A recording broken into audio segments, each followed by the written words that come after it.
तो नमस्कार फ्रेंड्स। तो आज के वीडियो में हम लोग स्टार्ट करेंगे क्लास 9 साइंस चैप्टर 4, ठीक है, परमाणु की संरचना। इस चैप्टर को आप लोग पूरा पढ़िए, एक भी क्वेश्चन नहीं छूटेगा, ठीक है। एग्जाम में एक भी क्वेश्चन नहीं छूटने वाला है, सारा क्वेश्चन बनेगा, बहुत सिंपल है और बहुत अच्छे से समझाऊंगा। तो टेंशन वाली कोई बात नहीं है, बस वीडियो को पूरा देखो और साथ में नोट्स बनाओ, ठीक। तो चलिए आगे बढ़ते हैं। तो देखो यहाँ पे, तो सबसे पहला है हमारा परमाणु। 4.1 में देखेंगे परमाणु, ठीक है। तो देखो, परमाणु के सबसे सूक्ष्मतम अविभाज्य कण को परमाणु कहा जाता है। इसका मतलब है कि हम लोग परमाणु किसको कहते हैं, जिसको अपनी नंगी आंखों से नहीं देख सकते, ठीक है। ये जो नग्न आंखों, हमारे जो आंख रहता है वो हम लोग नहीं देख सकते, ठीक है। तो उसी को क्या कहते हैं, परमाणु कहते हैं, ठीक। आगे समझ में। अब देखो दूसरा पॉइंट में है, परमाणु के 3 अपरमाणु कण होते हैं। तो कौन कौन से होते हैं? पहला है प्रोटॉन, दूसरा है न्यूट्रॉन और तीसरा है इलेक्ट्रॉन, ठीक है। तो ये बहुत सिंपल था। अब देखो यहाँ पे, ये बहुत इंपॉर्टेंट है, तो इसको ध्यान देना है। तो क्या ध्यान देना है, सो देखो, तो ये जो है इलेक्ट्रॉन, प्रोटॉन और न्यूट्रॉन, ठीक है। ये जो अभी हम लोग पढ़े, प्रोटॉन, न्यूट्रॉन और इलेक्ट्रॉन, अब हम लोग देखेंगे कि इलेक्ट्रॉन, प्रोटॉन और न्यूट्रॉन की खोज क्या है और इसके क्या क्या आवेशित है, परमाणु, उपस्थिति, द्रव्यमान, प्रतीक, सारा चीज जानेंगे, ठीक है। क्योंकि ये एग्जाम में पूछा जाता है, इसीलिए मैं आपको बता रहा हूँ। तो देखो यहाँ पे, सबसे पहले इलेक्ट्रॉन। तो इलेक्ट्रॉन की खोज किसने की थी? तो इलेक्ट्रॉन की खोज की थी जे टॉमसन ने, ठीक है। किसने की थी? जे टॉमसन ने किया था। तो प्रोटॉन, तो प्रोटॉन की खोज किसने किया था? ई गोल्डस्टीन ने किया था। किसने किया था? ई गोल्डस्टीन ने, ठीक है फ्रेंड्स। उसके बाद है न्यूट्रॉन। तो न्यूट्रॉन की खोज किसने किया था? जे चैडविक। कितने में किया था? 1932 में किया था, ठीक है। अब देखते हैं कि इलेक्ट्रॉन का आवेश कैसा होता है। तो देखो, तो इलेक्ट्रॉन का जो आवेश होता है वो इलेक्ट्रॉन ऋणात्मक होते हैं। कैसे होते हैं? ऋणात्मक होते हैं, ठीक है। तो प्रोटॉन का आवेशित कैसा होता है? तो धनात्मक होते हैं। कैसा होता है? धनात्मक। और न्यूट्रॉन का आवेशित कैसा होता है? तो उदासीन होता है। कैसा होता है? उदासीन, ठीक है। अब देखते हैं कि परमाणु में उपस्थित, तो इलेक्ट्रॉन जो परमाणु में उपस्थित होता है, ये नाभिक के चारों ओर घूमता है। तो इलेक्ट्रॉन जो है वो नाभिक की क्या करता है? चारों ओर घूमता है, ठीक है। मान लो ये नाभिक है और इसके क्या करेगा? चारों ओर ऐसे घूमेगा, ठीक। अब देखो कि प्रोटॉन नाभिक में उपस्थित होते हैं और ये जो प्रोटॉन होता है वो नाभिक में ही उपस्थित होता है, ठीक है। अब देखो न्यूट्रॉन, तो नाभिक में उपस्थित होते हैं, ये भी जो होता है सो नाभिक में उपस्थित होता है और प्रोटॉन भी नाभिक में उपस्थित होता है। बस इलेक्ट्रॉन जो है यह नाभिक के चारों ओर घूमता है, ठीक। आगे समझ में। अब देखते हैं हम लोग द्रव्यमान। तो एक इलेक्ट्रॉन का द्रव्यमान हाइड्रोजन के एक परमाणु के द्रव्यमान का 1840वां भाग होता है। तो एक इलेक्ट्रॉन का जो द्रव्यमान होता है वो हाइड्रोजन के एक परमाणु के द्रव्यमान का 1840वां भाग होता है, याद होना चाहिए, बहुत इंपॉर्टेंट है, ठीक है। अब देखते हैं प्रोटॉन का द्रव्यमान। तो एक प्रोटॉन का द्रव्यमान हाइड्रोजन के एक परमाणु के द्रव्यमान के लगभग बराबर होता है, ठीक। आइए समझ में। अब देखो न्यूट्रॉन, तो एक न्यूट्रॉन का द्रव्यमान जो होता है वो हाइड्रोजन के एक परमाणु के द्रव्यमान के लगभग बराबर होता है, ठीक है दोस्त। आइए ना समझ में, कोई दिक्कत? अब हम लोग यहाँ पे देखते हैं कि इलेक्ट्रॉन का प्रतीक क्या है, तो ई है। तो इलेक्ट्रॉन को हम लोग ई से दर्शाते हैं, प्रोटॉन को पी से दर्शाते हैं और न्यूट्रॉन को एन से दर्शाते हैं, ठीक है, कोई दिक्कत? अब हम लोग पढ़ेंगे 4.2 थॉमसन का परमाणु मॉडल। ठीक है, बहुत इंपॉर्टेंट है, एकदम बारीकी से समझो और नोट्स बनाते चलो ताकि एग्जाम में आप लोग अच्छे से पढ़ सको। ठीक है, तो देखो यहाँ पे थॉमसन परमाणु की संरचना से संबंधित एक मॉडल दिया था जो कि क्रिसमस केक की तरह दिखाई देता था। तो हमारे जो थॉमसन चाचा थे वो क्या किए थे, परमाणु की संरचना से संबंधित एक मॉडल दिया था। ठीक है, कोई सा भी एक मॉडल दिया होगा, वो कैसा दिखता था, वो मॉडल क्रिसमस केक की तरह दिखता था। ठीक है ना, कैसा मॉडल दिखता था, क्रिसमस केक की तरह दिखता था। अब देखो कि परमाणु एक धन आवेशित गोला होता है। परमाणु कैसा होता है, एक धन आवेशित गोला होता है। दूसरा पॉइंट में है, इलेक्ट्रॉन जो होते हैं वे क्रिसमस केक में लगे सूखे मेवों की तरह धन आवेशित गोलों में धंसे होते हैं। ठीक है, तो इसमें कुछ समझ आने वाली बात है नहीं, आगे बढ़ते हैं। इस मॉडल की तुलना तरबूज के साथ भी की जा सकती है।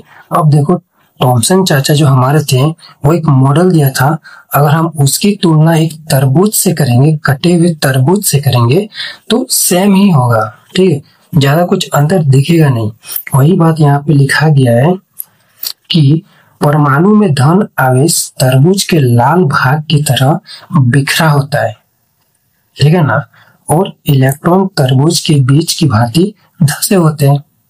तो ये बहुत सिंपल सा था दोस्त, कोई दिक्कत नहीं है, आप लोग नोट्स बनाते रहिए। ठीक है, ताकि चैप्टर पूरा कंप्लीट पढ़ाऊंगा, कहीं भी स्किप नहीं करूंगा और तरीके से पढ़ाता हूँ। देखो परमाणु में कुल ऋणात्मक और धनात्मक आवेश बराबर होते हैं, इसीलिए परमाणु विद्युतीय रूप से उदासीन होते हैं। तो अब हमारा जो परमाणु होता है वो कुल ऋणात्मक और धनात्मक आवेश बराबर होते हैं। ठीक है, इसीलिए परमाणु विद्युत रूप से क्या होता है, उदासीन होता है। ये याद होना चाहिए, एग्जाम में ऐसा क्वेश्चन पूछ सकता है।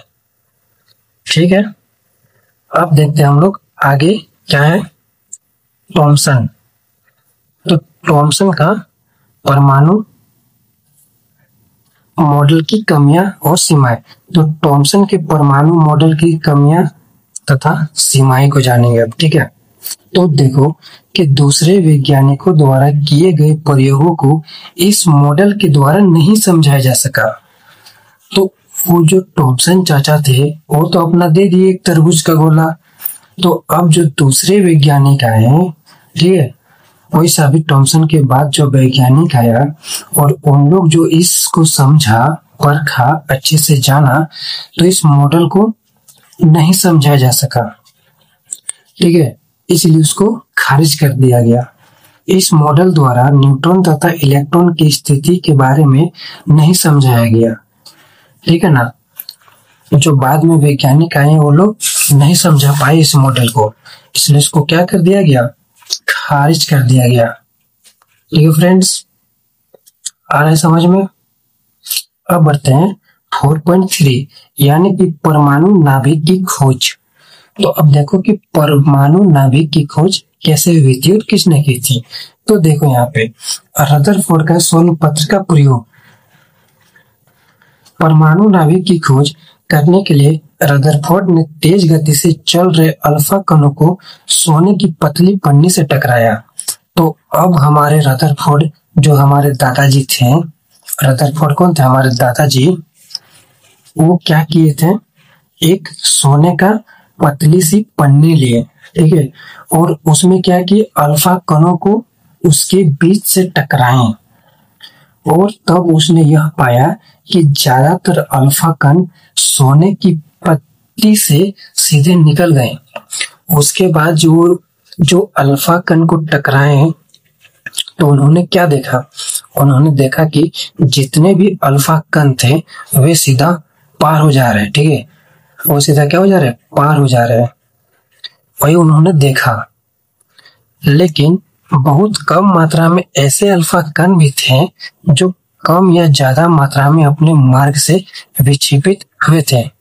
लेकिन वो जब देखें कि अल्फा कण पार हो रहे हैं, लेकिन कुछ कुछ ऐसे अल्फा कण थे जो कि सारा पार नहीं हो रहे थे, कुछ कुछ पार हो रहे थे, कुछ कुछ पार नहीं हो रहे थे। ठीक है, कुछ कुछ विक्षेपित हो रहे थे। आइए समझ में।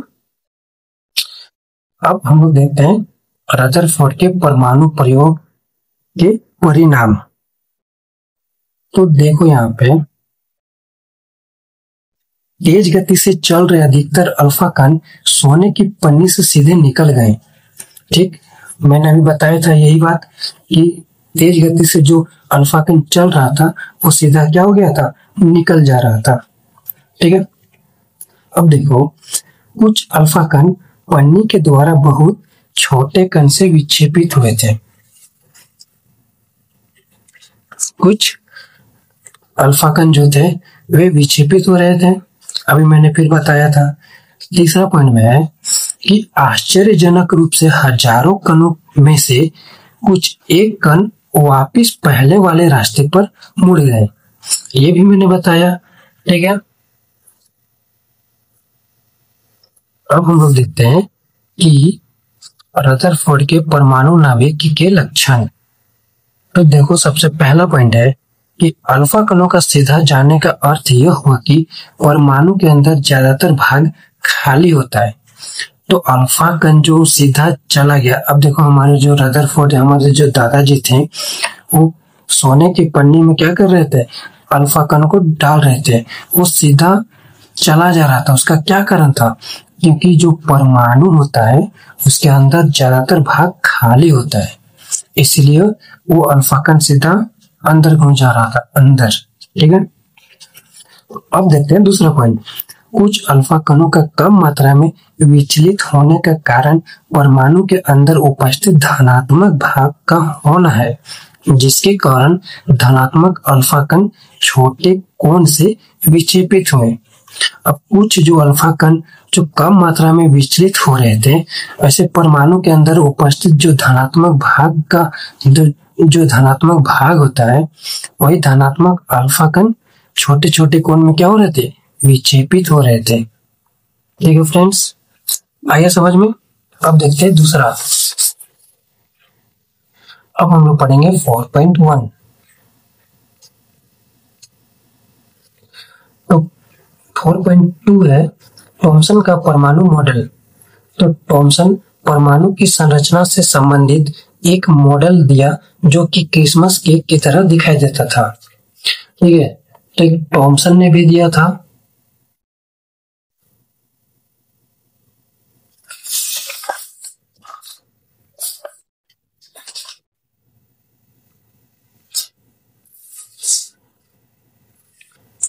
अब हम लोग देखते हैं इसका आगे तीसरा पॉइंट में क्या है। तो तीसरा पॉइंट में है कि अल्फा कण का वापिस पहले वाले मार्ग पर मुड़ना यह दर्शाता है कि परमाणु के अंदर एक धनात्मक भाग है जिसका द्रव्यमान भी बहुत बहुत अधिक है। तो देखो वो अल्फा कण वापिस क्यों आ रहा था पता है, उसका सबसे मेन कारण ये था कि परमाणु के अंदर जो धनात्मक भाग होता है जिसका द्रव्यमान क्या था, बहुत अधिक था, इसलिए वो वापिस आ रहा था। ठीक है, वो क्या हो रहा था, वापिस आ रहा था। आइए दोस्त समझ में। अब हम लोग देखते हैं 4.4। तो 4.4 है हमारा रदरफोर्ड के परमाणु नाभिक के मॉडल। रदरफोर्ड के परमाणु नाभिक के मॉडल। तो इन सब बिंदुओं से यह निर्धारित किया गया कि परमाणु में ज्यादातर भाग खाली है। तो परमाणु से ज्यादातर भाग क्या हो गया, खाली हो गया। ठीक है, अब देखते हैं दूसरा पॉइंट कि परमाणु के केंद्र में एक धनात्मक भाग होता है जिसका आकार बहुत ही छोटा होता है, लेकिन द्रव्यमान लगभग संपूर्ण परमाणु के द्रव्यमान के बराबर होता है। ठीक है, इसका आप लोग नोट्स बना लीजिए दोस्त। नोट्स नहीं बनाएगा तो फिर पढ़ के कोई फायदा है नहीं, क्योंकि नोट्स बनाइए फिर घर में पढ़िए। ठीक है, अब देखते हैं तीसरा पॉइंट। नाभिक के चारों ओर उपस्थित खाली स्थान में इलेक्ट्रॉन नाभिक के चारों ओर घूमते हैं। तो नाभिक के जो चारों ओर उपस्थित खाली स्थान होता है वो इलेक्ट्रॉन का नाभिक का क्या करता है, चारों ओर चक्कर लगाता है। ठीक है, उसके बाद देखते हैं अगला पॉइंट है परमाणु के इलेक्ट्रॉनों की संख्या प्रोटॉनों की संख्या के बराबर होता है। तो परमाणु का जो इलेक्ट्रॉनों की संख्या है वो प्रोटॉनों की संख्या का बराबर होता है। ठीक है, आगे समझ में कोई दिक्कत? अब हम लोग देखते हैं आगे। तो अगला है हमारा रदरफोर्ड के परमाणु मॉडल की सीमाएं। तो अब इसका सीमा कहां कहां तक था, तो अब देखते हैं। रदरफोर्ड के परमाणु मॉडल के अनुसार इलेक्ट्रॉन्स परमाणु के नाभिक के चारों ओर चक्कर लगाते हैं। ठीक, क्या करते हैं? चक्कर लगाते हैं। जैसे कि ग्रह सूर्य के चारों ओर चक्कर लगाता है, ठीक, वैसे ही ये भी क्या करता है? चक्कर लगाता है। लेकिन इलेक्ट्रॉन वृत्तीय कक्षा में घूमते हुए परिक्रमा के दौरान वे त्वरण उत्पन्न करते हैं। जब भी वो इलेक्ट्रॉन घूमता है, वो परिक्रमा करता है, तो उसके दौरान वो क्या करता है? त्वरण को उत्पन्न करता है। ठीक, इस त्वरण के कारण वे विकिरण के रूप में ऊर्जा मुक्त करते हैं, और जब वो त्वरण करता है तो साथ साथ में क्या करता है? ऊर्जा को भी मुक्त करता है, और वे नाभिक की ओर खींचे चले जाएंगे और नाभिक से टकराएंगे। और वो क्या करते हैं? जब ऊर्जा पैदा करते हैं तो नाभिक के क्या करते हैं? बीच बीच में खींचे चले जाते हैं। ठीक है, आराम से खींचे चले जाएंगे और नाभिक से टकराएंगे। इसी स्थिति में परमाणु अत्यधिक अस्थिर हो जाएगा और नष्ट हो जाएगा, और जब भी वहां से नाभिक से टकराएगा तो परमाणु क्या हो जाएगा? नष्ट हो जाएगा। आया समझ में? जबकि हम जानते हैं कि परमाणु स्थिर होता है। ठीक है, ये मैंने पहले बता दिया है कि परमाणु क्या होता है? स्थिर होता है। ठीक, अब देखते हैं हम लोग 4.5 नील्स बोर का परमाणु मॉडल। तो देखो कि नील्स बोर परमाणु मॉडल के अनुसार, तो यहाँ पे दो पॉइंट है, दोनों पॉइंट को बारीकी से समझेंगे। ठीक है, तो आप लोग नोट्स बनाते रहिए। तो देखो, इलेक्ट्रॉन केवल कुछ निश्चित कक्षाओं में ही चक्कर लगा सकते हैं। तो इलेक्ट्रॉन जो होता है कुछ निश्चित ही, हर जगह नहीं, कुछ चुने चुने जगह पर ही क्या करता है? वो चक्कर लगाता है, जिन्हें इलेक्ट्रॉन की विविक्त कहा जाता है। ठीक है फ्रेंड्स, अब देखते हैं दूसरा पॉइंट में है कि जब इलेक्ट्रॉन इस विविक्त कक्षा में चक्कर लगाते हैं तो उनकी ऊर्जा का विकिरण नहीं होता है। तो जब इलेक्ट्रॉन इस विविक्ति में क्या करता है? कक्षा में चक्कर लगाता है, तो उनकी ऊर्जा का जो विकिरण नहीं हो पाता है। ठीक है, बहुत सिंपल है। अब हम लोग देखते हैं ऊर्जा स्तर। ठीक है, अब हम लोग देखते हैं ऊर्जा का स्तर।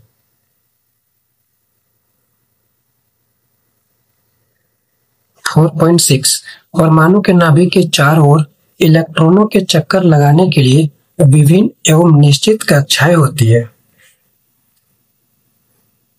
ठीक, इन्हें कोश यानी कि सेल भी कहते हैं। इन्हीं कक्षाओं को ऊर्जा स्तर भी कहा जाता है। तो देखो, परमाणु का नाभिक के चारों ओर इलेक्ट्रॉन चक्कर लगाने के लिए क्या करता है? विभिन्न एवं निश्चित कक्षाएं होती है।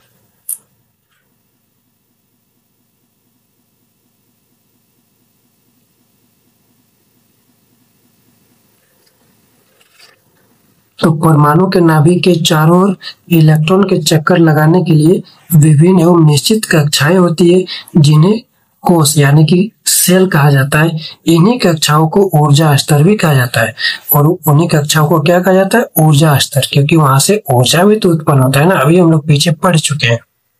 ठीक है, अब हम लोग पढ़ेंगे इलेक्ट्रॉनिक विन्यास। तो इलेक्ट्रॉनिक विन्यास क्या होता है, ये आप लोग ध्यान से समझिए। ठीक है,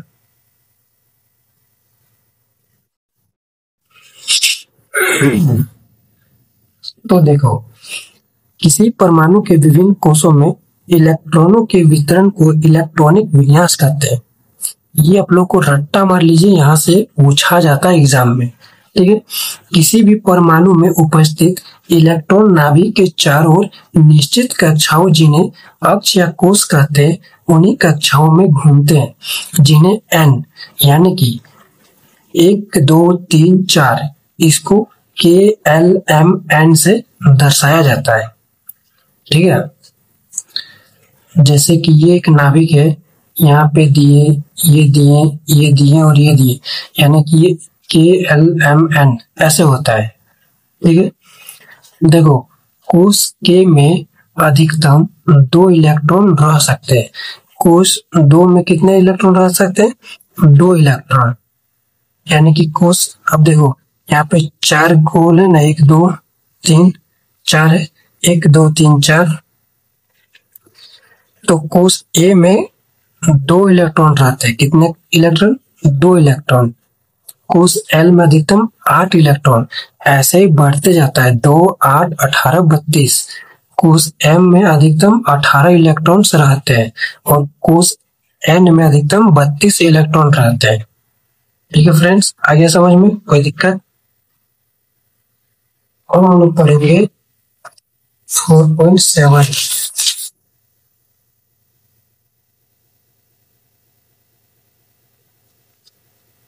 अब हम लोग का अगला है 4.7 यानी कि संयोजकता। तो किसी परमाणु के बाह्यतम कक्षा में उपस्थित संयोजी इलेक्ट्रॉन्स की संख्या को उस तत्व की संयोजकता कहते हैं। तो संयोजकता किसे कहते हैं? देखो एकदम साफ साफ समझो। किसी भी परमाणु के जो बाह्यतम कक्षा में उपस्थित एक संयोजी होता है, इलेक्ट्रॉन्स का जो संख्या होता है, उसी तत्व, वहां पे जितने भी संख्या होते हैं उसी तत्व को हम लोग क्या कहते हैं? संयोजकता कहते हैं। ठीक है, इसीलिए मैं बोलता हूँ कि नोट्स बनाइए और उसको पढ़िए, तब समझ में आएगा। ठीक है, यहाँ पे देखिए, वीडियो को स्किप कीजिए, स्किप बोल रहे हैं यहाँ पे, वीडियो को देखिए, वीडियो को पॉज कीजिए और देखिए। ठीक है, और लिखिए, नोट्स बनाइए ध्यान से, एकदम जैसे मैं लिखा हूँ वैसे ही एकदम नोट्स सीधा कॉपी में लिख डालिए। दूसरा है 4.8 परमाणु संख्या। तो देखो, किसी परमाणु के नाभिक में उपस्थित प्रोटॉनों की कुल संख्या को परमाणु संख्या कहते हैं। जैसे मान लो कि किसी परमाणु के नाभिक में कुल 8 प्रोटॉन है। कितने प्रोटॉन है? 8 प्रोटॉन। तो इसकी परमाणु संख्या 8 होगी। इसी प्रकार यदि कुल प्रोटॉन 11 है तो परमाणु संख्या भी 11 होगी। ठीक, आगे समझ में? तो एक इसमें एक फॉर्मूला बनता है, परमाणु संख्या इज इक्वल टू प्रोटॉनों की संख्या। ठीक, अब हम लोग देखते हैं परमाणु द्रव्यमान। तो 4.9 में हमारा परमाणु द्रव्यमान, किसी परमाणु के नाभिक में उपस्थित कुल प्रोटॉनों तथा न्यूट्रॉनों की संख्या के योगफल को परमाणु द्रव्यमान संख्या कहते हैं। ठीक है, देखो दोस्त, ये चीज आप लोग मत समझो क्या लिखा है क्या नहीं लिखा है, बस रट्टा मारो, क्योंकि एग्जाम में पूछा जाता है, बिल्कुल पूछा जाता है। ठीक है, एकदम ऐसा ही पूछा जाता है, एकदम सेम टू सेम। ठीक, इसीलिए नोट्स बना लो, उसको रट डालो। अब देखो, परमाणु द्रव्यमान संख्या इज इक्वल टू प्रोटॉनों की संख्या प्लस न्यूट्रॉनों की संख्या। साफ साफ एग्जाम में ऐसे ही लिखना पड़ेगा। ठीक है, अब देखो यहाँ पे परमाणु द्रव्यमान संख्या। अब यहाँ पे देखो एक नोट्स है, तो क्या नोट्स है? देखो, किसी भी परमाणु में जितने प्रोटॉन की संख्या होती है उतने ही इलेक्ट्रॉन की संख्या होती है और उतने ही उस तत्व की परमाणु संख्या भी होती है। यानी कि जितने भी परमाणु में प्रोटॉन की संख्या होती है, ठीक है, परमाणु में होता है ना, परमाणु में क्या क्या होता है? इलेक्ट्रॉन, प्रोटॉन और न्यूट्रॉन, 3 चीज होता है। तो जितने प्रोटॉन की संख्या होती है उतने इलेक्ट्रॉन की संख्या होती है। ठीक, यानी कि जितना प्रोटॉन की संख्या होगा उतना इलेक्ट्रॉन की संख्या होगा और उतने ही उस तत्व के परमाणु संख्या भी होगी। ठीक है, आगे समझ में? अब देखते हैं आगे क्या है।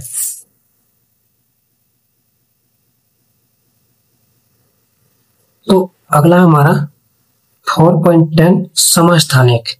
तो समस्थानिक क्या है? तो समस्थानिक किसी तत्व के वे परमाणु होते हैं जिनकी परमाणु संख्या तो बराबर होती है लेकिन परमाणु द्रव्यमान भिन्न भिन्न होता है। तो देखो कि समस्थानिक किसे कहते हैं। जैसे हाइड्रोजन के 3 समस्थानिक नाम है, ठीक है, क्या है?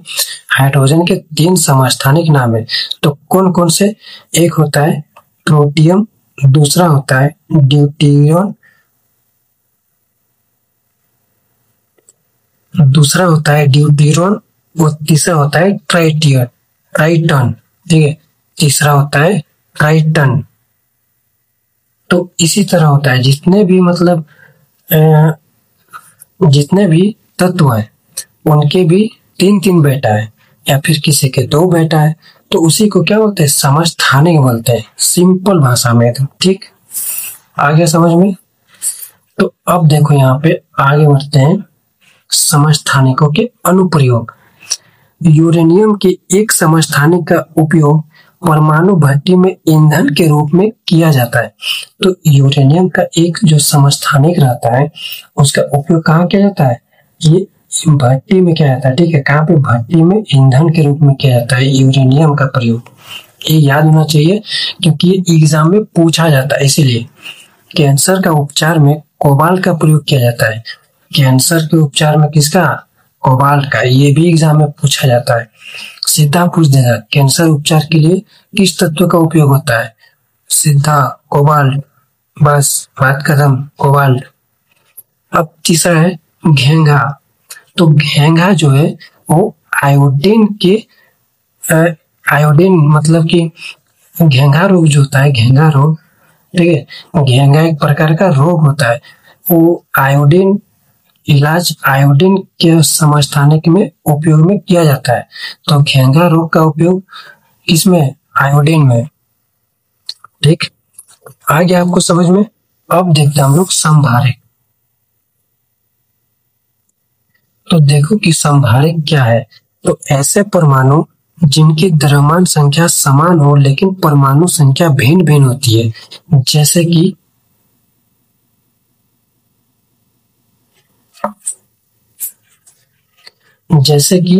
कैल्शियम के परमाणु संख्या 20 तथा ऑर्गन की परमाणु संख्या 18 होती है। कैल्शियम का कितना होता है? 20 होता है और ऑर्गन का 18 होती है। तो जबकि दोनों तत्वों के परमाणु 40 है, ठीक है, जबकि दोनों तत्वों का द्रव्यमान कितना होता है? 40 है। इनका परमाणु संख्या अलग अलग है। एक जन का कितना है? 20 और दूसरा का 18, लेकिन जो द्रव्यमान है वो 40 है। दोनों का द्रव्यमान कितना है? 40 है। तो यही है समभारिक। ये दोनों तत्व कैल्शियम तथा ऑर्गन समभारिक है। क्यों समभारिक है? क्योंकि इनका परमाणु संख्या अलग अलग है लेकिन इसका द्रव्यमान एक है। आगे समझ में समभारिक क्या होता है। तो मिलते हैं नेक्स्ट वीडियो में। तो अगला वीडियो रहेगा हमारा इसका आंसर क्वेश्चन, ठीक है, इसका आंसर क्वेश्चन रहेगा पूरा बेसिक से। तो आप लोग आ जाइएगा। तो मिलते हैं नेक्स्ट वीडियो में, तब तक के लिए धन्यवाद।